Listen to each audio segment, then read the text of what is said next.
So I'm still testing my iPhone 13 Pro, these different camera apps, different camera modes, different settings.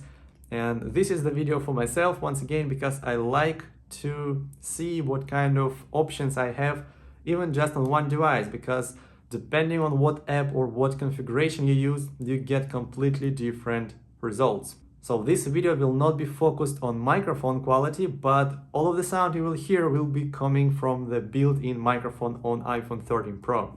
And by the way, this footage is iPhone 12 Pro Max, which I might keep, might trade in, I'm not sure, depending on what I decide with this iPhone 13 Pro. But in any case, these are the 7 video files you will see next. And as you can see, there's a list. I'm not gonna bore you with the details for each. And now let's move on to the actual video files. And please let me know in the comments below which one do you think is better, which one should I stick to going forward. Honestly, I've been using FilMic Pro 4K 10-bit SDR for the past year, this iPhone 12 Pro Max, which I'm using right now.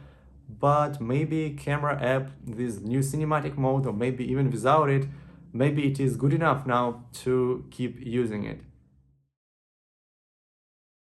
Okay, let's start this camera app. This is the 4K 30 frames per second HDR off. So this is the HDR footage. After that, we will try everything else and we will see which one is doing better. So this is the iPhone 13 Pro camera app 4K 30 frames per second HDR Dolby Vision footage.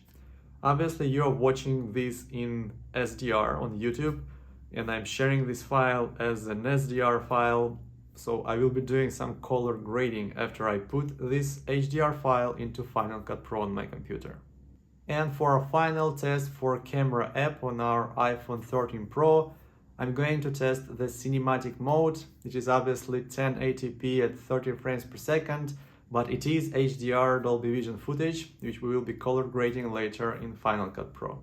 So this is the FilMic Pro 4K 30 frames per second, and this is the 10-bit SDR footage, this neutral profile. I'm going to try the log in the next try, but for this one, I guess that there's nothing really to color correct. You will just see exactly how it comes out of this iPhone 13 Pro.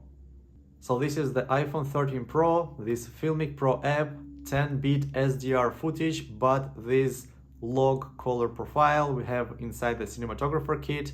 I will be applying some simple LUT and color correction to this clip later in Final Cut Pro. So this is the FilMic Pro 4K 30 frames per second HDR Dolby Vision footage on iPhone 13 Pro. I haven't really tried HDR Dolby Vision in FilMic Pro because I wasn't a big fan of the HDR flickering we have with the default camera app. So hopefully this will be better. In any case, it will be fun to compare this to the default camera app HDR Dolby Vision footage. And finally, this is the FilMic Pro 4K 30 frames per second ProRES video. This is the new feature they just added a couple of days ago, and obviously Apple is going to implement their own ProRES support in coming updates. But yeah, I'm just curious if there is any difference at all when it comes to quality in shots like this. Obviously, this is not the best environment to test ProRES, but I'm still very curious if there's any difference in the amount of detail or dynamic range this new codec gives this iPhone 13 Pro. So these were the shots. Please tell me in the comments below which one do you think is the best. I will be doing the separate audio comparison, comparing the built-in microphone in iPhone 13 Pro to my Shure MV88 microphone and some other microphones I have at home.